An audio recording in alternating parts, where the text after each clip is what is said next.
Spartiate, on va parler, voilà, vous voyez, hein, du marché rouge, des altcoins qui ont capitulé un peu cette nuit. Marché, j'ai du mal à croire, on dirait sur un mois, mais c'est sur une seule journée. Hein. Donc on a du Solana à moins 22%, et ça en l'espace d'un jour, hein. Matic moins 26%. Bon, pour moi, c'est jour de fête. C'est-à-dire que je vais recevoir un paiement là d'ici lundi ou mardi. Et je vais mettre tout mon salaire, hein, quasiment, ou la majorité, et je vais me laisser ce qui me reste à payer. Mais ouais, je pense que je vais mettre au moins 1500 €, un truc comme ça. C'est jour historique, c'est une opportunité incroyable, une chance incroyable de recharger. Et d'ailleurs, je vais vous dire, comme je vous l'ai dit, je vais arrêter le all-in.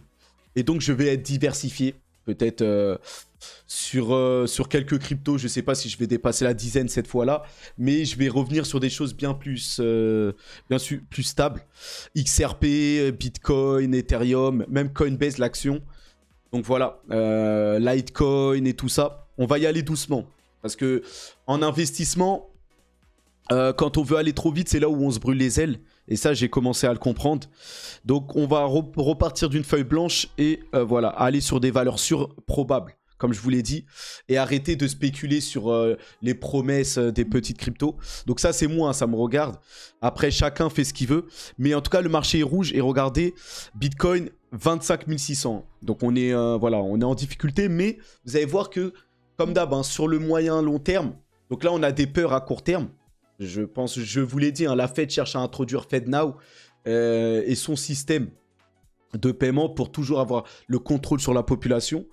Donc voilà, et ça, les cryptos en pâtissent de tout ça. On va voir, mais en tout cas, ce qui est sûr, c'est que les cryptos ont baissé à un niveau, pour moi, quasiment le plus bas là. Et il va falloir en profiter. Donc... ça fait la une des articles. Les jetons crypto ont plongé cette semaine après que Gensler a intensifié la répression de la SEC. Voilà, hein, monsieur Gensler, agent américain. C'est le policier, le gendarme de la finance. Et il est envoyé par les États-Unis, directement par l'État américain, pour casser la classe d'actifs que sont les cryptos au profit de FedNow et du futur système monétaire que les États-Unis veulent mettre en place. On verra. C'est un combat crypto contre le dollar et enfin la CBDC américaine et le plan américain. En tout cas, ce qui est sûr, vu qu'ils attaquent, ça porte un coup à la classe d'actifs des cryptos. Mais voilà, faut relativiser et les États-Unis sont dans un déclin. Et donc, je pense que les cryptos s'en sortiront malgré tout ça de cette histoire. Dans un second temps. Mais en tout cas, l'heure, pour moi, est à l'accumulation. Gensler, donc, qui a attaqué les cryptos. Solana, Cardano sont en tête des baisses avec Polygon Matic, puisqu'ils ont aussi été délistés de Robinhood. Donc, les altcoins s'effondrent ce matin. Les tokens visés par la SEC comme étant des securities, Matic, Sol, ADA, Atom, vous voyez que c'est les plus grosses cryptos du marché. Hein. Donc, ont imprimé leur plus grosse chute de l'année 2023. Pour le moment, BTC et ETH tiennent bon par rapport à ça. C'est vrai que BTC est à part, est considéré même comme une marchandise de la SEC. Ethereum, pour le coup, n'est pas très attaqué non plus. Voilà, la SEC, c'est plutôt attaqué. Peut-être que Ethereum va s'en tirer. Ethereum est plutôt peut-être camp américain, je ne sais pas trop. Mais on dirait que les États-Unis laissent tranquille un peu Ethereum. Bon, à voir en tout cas. En tout cas, vous voyez que c'est assez rouge. Hein. Quand vous regardez les performances là, assez rouge. Donc voilà, hein. Regardez, de nombreux altcoins approchent maintenant des creux pluriannuels. Alors que les retombées des poursuites de Binance et Coinbase de la SEC se poursuivent. Hein. Donc là, ça a bien baissé, mais on est peut-être amené à voir encore une chute. Hein. Parce que là, le sentiment reste baissier à court terme. Et il reste en peur, on va dire. Mais regardez, sur les 7 derniers jours, c'est du moins 30% en moyenne. Hein. Vous voyez, pour moi, c'est une opportunité. Je vais mettre le paquet. Là, je vais y aller à fond sur mon prochain salaire. Je vais tout envoyer. C'est pas grand-chose, mais au moins, c'est un bon point d'entrée pour moi. Donc, moi, vous l'avez. Je vais acheter l'action Coinbase. Je vais acheter de l'Ethereum, du Matic, du Litecoin, du Tron. Voilà. Donc, voilà. J'arrête avec la stratégie all-in et je me calme et on va y aller tranquillement. Mon all-in d'ailleurs casse pas, je l'ai diversifié déjà sur Bitcoin, Ripple. Et donc voilà, hein, un peu de conflux, tout ça.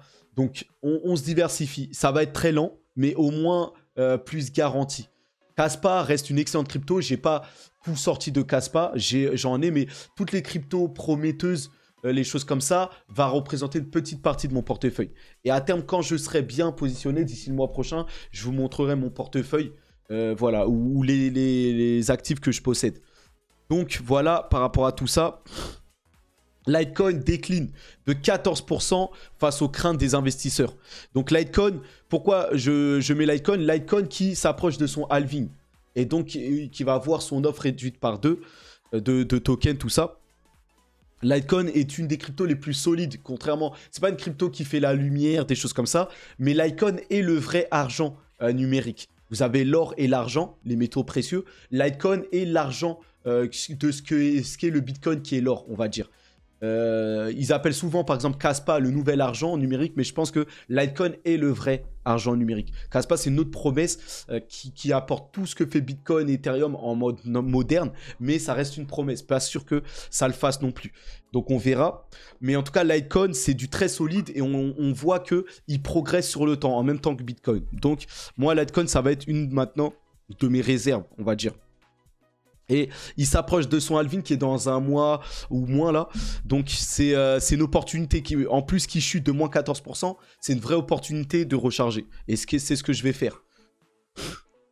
Voilà, s'il n'y a pas que les cryptos qui chutent, on est dans un contexte de crainte. Même si les États-Unis ont réaugmenté leur plafond de la dette. Donc ils vont se maintenir sous perfusion encore quelques temps.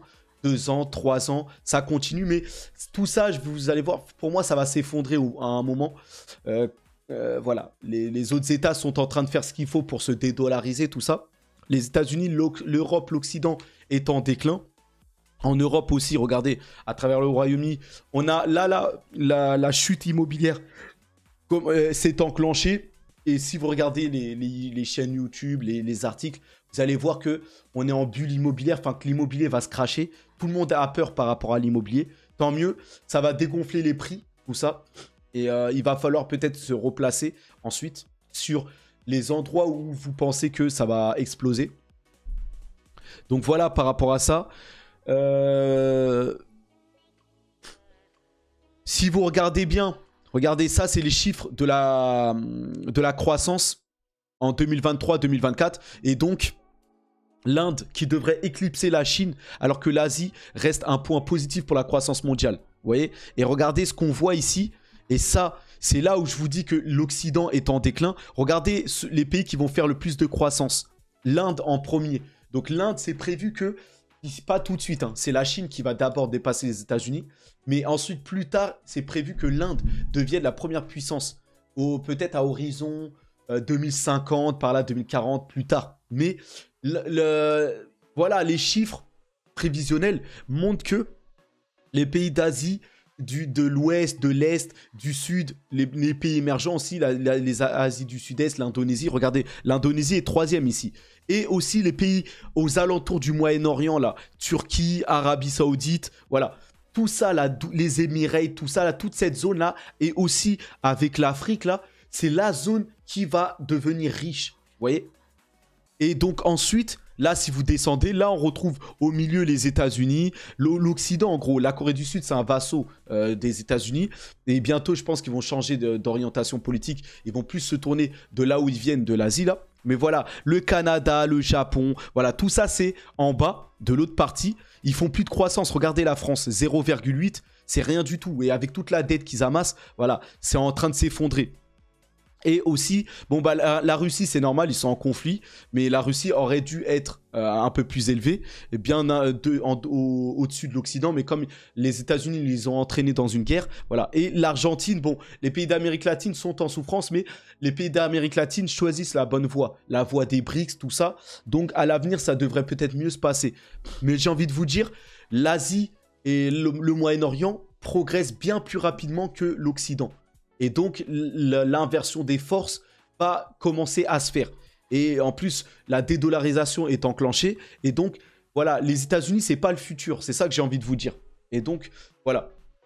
Vous le voyez sur la carte, ici, le Brésil, enfin le Mexique, le Moyen-Orient, l'Indonésie, la Chine, tout ça, là, l'Asie, va fortement progresser en croissance. Et pour moi, c'est dans cette région du monde Moyen-Orient, Asie, là, où il va y avoir la nouvelle richesse et où il va falloir même peut-être s'expatrier ou se placer. Vous voyez ? Et les États-Unis et l'Europe sont en déclin. Les États-Unis ne mourront pas. Hein. Les États-Unis, bon, ils sont trop malins, mais au moins, ils ont moins d'impact sur le monde. Et donc, voilà, sur les cryptos et donc sur la finance mondiale, les choses comme ça. Donc, et maintenant, les entreprises, on peut dire, sont devenues internationales. Coinbase ne va pas dépendre que des États-Unis. Coinbase et Binance font leur affaire, même autre part. Hein. Donc, voilà, regardez ça. Les USA ont augmenté leur dette de 359 milliards supplémentaires. Donc, 359 milliards supplémentaires dès le premier jour de la suspension de leur plafond de la dette. Hein. C'est pas depuis ces 5 dernières années, ces derniers mois. Non, non. C'est dès qu'ils ont levé le plafond de la dette, leur dette a augmenté de 359 milliards. Et 359 milliards, c'est plus que la dette totale d'un pays comme l'Arabie Saoudite ou la Hongrie. Je vous laisse imaginer la dette abyssale qu'ils ont pris en plus le premier jour, là, le 1er juin, là. C'est-à-dire, il n'y a même pas une semaine, là. Il n'y a même pas une semaine, ils sont endettés en plus de 359 milliards. Parce qu'ils ont remboursé toutes les créances, les choses comme ça. Donc, vous voyez, en une seule journée, c'est abyssal. Regardez comment, ici, là, regardez comment, c'est une pente montante, hein, la dette américaine. Un jour, ça va imploser. Ils ne peuvent pas continuer comme ça. Bon, ils sont dans c'est du Ponzi, en gros. Ils s'endettent à partir de rien. Ils contrôlent le monde comme ça, à partir de rien. Donc, face à des devises qui sont encore faibles, même par rapport au yuan ou des choses comme ça, bon, c'est pas grave parce que le yuan est faible, même l'euro, ça sert à rien face. Mais par rapport à l'or, par rapport à l'argent, par rapport au bitcoin, les gens, on va commencer à se poser des questions, en fait. Parce qu'ils font que d'imprimer des choses comme ça. Ça ne tiendra plus. Et ce système monétaire finira par s'effondrer. Pour l'instant, il fonctionne sur un Ponzi. Donc, ils arrivent à relever le plafond de la dette. Ils font croire que c'est exceptionnel, des choses comme ça. Mais à un moment, ça ne tiendra plus. Et la force... Les États-Unis vont... À un moment, la crise va être telle. Et il y en a déjà qui mettent en garde contre ça. Mais il semblerait qu'ils arrivent à repousser ça. Bon, tant mieux pour eux. Hein. Et ils vont maintenir leur domination encore quelques temps, mais un jour, ça le fera plus. Et les États qui détiennent énormément de dettes, comme la Chine et la Russie, vont finir par se débarrasser, même l'Inde, tout ça, vont se débarrasser du dollar à un moment ou l'autre. Vous voyez ? Donc pour le moment, les BRICS mettent en place leur nouvelle monnaie, tout ça. Voilà, le déclin américain va se mettre petit à petit en place, et dans quelques temps, on insistera à la faillite. Vous voyez ? Donc on verra en tout cas. C'est pour ça que ne vous inquiétez pas pour les cryptos. Les cryptos progressent dans l'ensemble du monde. Hein. C'est que aux États-Unis, mais les États-Unis sont dans une pente descendante. Et qui plus est, bon là ils veulent tuer Trump. Donc Trump peut-être ne gagnera pas, mais en dessous de Trump, on a des gens comme Ron DeSantis. Et de l'autre côté là où Biden est sur la fin, on a Robert Francis Kennedy qui est en train de grappiller là, côté démocrate et qui est en train de prendre une place de plus en plus grande. Il est en train de se présenter en tant qu'indépendant, vu qu'il n'a pas le soutien de la caste mondialiste et de démocrate, tout ça, mais il est en train de prendre de plus en plus de place. Et en fait, les prétendants sont pro-crypto. Donc, vous inquiétez pas, là actuellement, c'est la mort des cryptos, mais dans quelques temps, ça sera la victoire, vous verrez. Donc, vous inquiétez pas par rapport à ça. Et voilà. En tout cas, en Europe, ça y est, hein, le déclin est engagé et l'Europe entre en récession. L'Allemagne était rentrée en récession. L'Europe elle-même rentre en récession. Les États-Unis devaient rentrer en récession, mais la forte consommation des consommateurs américains empêche les États-Unis d'entrer en récession. Mais voilà, peut-être que c'est le mois prochain, mais ils vont finir par rentrer un petit peu en récession. Et on va voir. Là, on attend. Tous les yeux sont rivés sur les 13 et 14 juin prochains. Donc, la semaine prochaine, là, début de semaine, mardi, mercredi. Les chiffres, enfin, la décision de la Fed sur les taux d'intérêt. On sait pas. Est-ce qu'il va y avoir une pause ou pas? S'il y a une pause, les marchés devraient bien réagir et vont exploser. S'il n'y a pas de pause, les marchés vont rester sous pression et un peu dans le rouge. On va voir. Moi, en tout cas, j'accumule. Hein. J'accumule. On est dans une zone magnifique pour accumuler. Regardez le marché saignant. C'est quand le marché saigne qu'il faut rentrer et pas le contraire. Là, ce que je vois, moi, aux alentours, c'est que les gens veulent fermer les yeux et veulent même aller en vacances, des choses comme ça. Non, non, non. C'est pas comme ça que ça marche. Les gens là doivent être euphoriques et doivent être même c'est les soldes en fait. Vous voyez, c'est là où il faut être sur les marchés. En fait, les millionnaires se font dans les marchés baissiers. Et les millionnaires choisissent les meilleurs projets qui se font dans les marchés baissiers quand c'est calme, les choses comme ça. Et donc, c'est maintenant qu'il faut être à la fête et qu'il faut faire la différence. C'est pas quand le train va repartir et qu'on va avoir du plus 50, plus 60 et qui plus est tous les jours en bull run que c'est là qu'il faudra rentrer, qu'il faudra être euphorique. Voilà, là, il faut bien savoir comment ça marche sur les marchés. Et là, franchement, c'est un cadeau. Pour moi, je prends ça comme un cadeau et je vais en profiter de ce cadeau-là. Et donc, regardez, hein.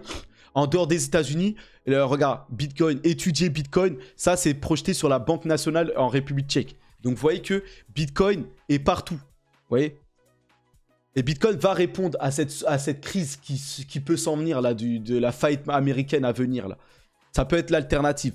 Et regardez, hein, malgré que Polygon ici fasse du moins 26%, eh bien, regardez la tokenisation d'actifs, parce que ça, c'est le prochain gros narratif, là. Le monde va se tokeniser, va se blockchainiser, si vous voulez. Et tout sera tokenisé, les immeubles, le monde. En fait, on va commercer dans le monde du futur sur la blockchain.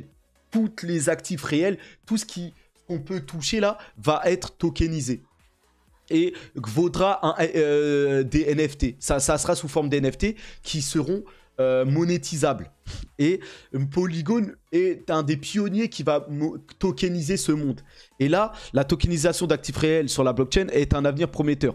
Et là, D-Factor Labs tokenise 100 millions de dollars d'obligations, vous voyez, sur Polygon. Donc rendant les investissements en obligations transparents, rapides et économiques. Et ça, c'est un point très important. Je vous le rappelle que dans le monde économique, on a 3 gros marchés. Nous, le marché qu'on connaît, c'est le marché boursier qui représente plusieurs milliards. Mais c'est pas le plus gros marché. Hein. Vous voyez? Bon, maintenant, on a le marché des cryptos, mais c'est encore minuscule par rapport au marché de la bourse. Mais le marché de la bourse, c'est pas le plus gros marché. Hein. Le plus gros marché, c'est le marché du forex. Donc, les échanges de devises. Vous voyez, le trade, voilà, des forex, des devises. Ça, c'est le plus gros marché. Mais le deuxième plus gros marché, c'est le marché obligataire. Les obligations, les États qui empruntent sur les marchés. Et nous, en tant qu'investisseurs, on peut, sous forme de bons, des tickets, on peut prêter aux États et on est remboursé sous forme d'intérêt. Ça, c'est le deuxième plus gros marché. Et après, c'est la bourse. Les actions en bourse, les choses comme ça. Et là, le Polygon vient tokeniser le deuxième plus gros marché au monde, le marché des obligations. Tout ça va se faire sous forme tokenisée. Je ne sais pas si vous imaginez. Et bientôt, à terme, même les devises vont être sur la blockchain. On s'échangera ça à travers la blockchain. Vous voyez, je ne sais pas si vous imaginez. Polygon s'attaque à un marché gigantesque, le marché obligataire. Pour le moment, c'est que 100 millions, mais le marché obligataire, c'est bien plus gros que la bourse. C'est un marché à plusieurs milliards. Donc, préparez-vous. Donc Polygon aujourd'hui est en difficulté, mais Polygon bientôt va amasser une quantité grâce à son réseau, va apporter de la valeur au monde pour des milliards. Vous voyez? Donc je suis très bullish et Polygon va être un des actifs que je vais accumuler. Bon, à très petite échelle, vu que maintenant je vais me diversifier, mais je vais au moins mettre 100 $, ouais 100, 150 $ sur Polygon là. D'ici le premier, et on va repartir sur une feuille blanche et on va investir sur ces projets très prometteurs là. Donc autre exemple que la blockchain évolue, et même malgré ce rouge, on a Lens Protocol qui a pour but de proposer un réseau social 100% décentralisé qui vient de lever 15 millions de $. Vous voyez? Donc même les réseaux sociaux du futur sont en préparation. Et la blockchain ne va pas mourir, hein. Tout s'en vient, voilà. Et même les États, hein. Celui-là, c'est le dernier en date. Je vous l'ai passé dans ma précédente vidéo. Mais tous les États, à Hong Kong, on se démocratise. Il y a un partenariat avec Ripple pour la tokenisation immobilière. En Russie, la Russie lance un plan de pilote de crypto et les banques sont en train de rejoindre les cryptos. Voilà, partout dans le monde, on est en train de se préparer à l'adoption de la crypto. Et donc, vous inquiétez pas. Aux États-Unis, ça se passe mal, mais ça se passera bien dans un second temps. Et ensuite, voilà. Et la crypto, elle se développe partout dans le monde. Donc, la crypto sera adoptée, hein, vous inquiétez pas. Et enfin, n'oubliez pas que on est toujours sur le moyen long terme sur un trend haussier. Et là, on rebondit pile sur la EMA 200, la grosse ligne de résistance. Donc, malgré ce marché baissier, on est en train de rebondir en fait sur la grosse ligne de résistance. Et attention, hein, la pause de la Fed peut-être à venir peut enclencher voilà, le retournement et repartir en hausse. Donc, pour moi, là, c'est le moment, là, d'accumuler avant que le marché se retourne et aille aux 40 000. Donc, peut-être que ça peut aller plus bas au vu des perspectives, là. On est quand même rouge et le sentiment est plutôt, vous voyez, hein, ça continue à vouloir partir à la baisse, là. Donc peut-être patienter encore un peu. Mais là, je pense que là, on tombe au week-end. Ça veut se stabiliser. Et pour moi, c'est une opportunité quoi qu'il arrive. Même si vous accumulez maintenant et que ça continue à baisser, déjà, dites-vous que là, vous êtes entré dans un point bas. Si ça continue à baisser, bah, gardez un peu de liquidité pour un peu plus bas aussi. En tout cas, moi, je vais mettre le paquet. Donc voilà, Spartiate. J'espère que vous avez apprécié ce contenu. Bah, on se retrouve. Hein. Soyez forts. Ne soyez pas dépressifs. Pour moi, là, c'est jour de fête. Donc... sachez en profiter. Allez, on se retrouve dans une autre vidéo. Hein. Force à nous. Hein. Allez, à plus.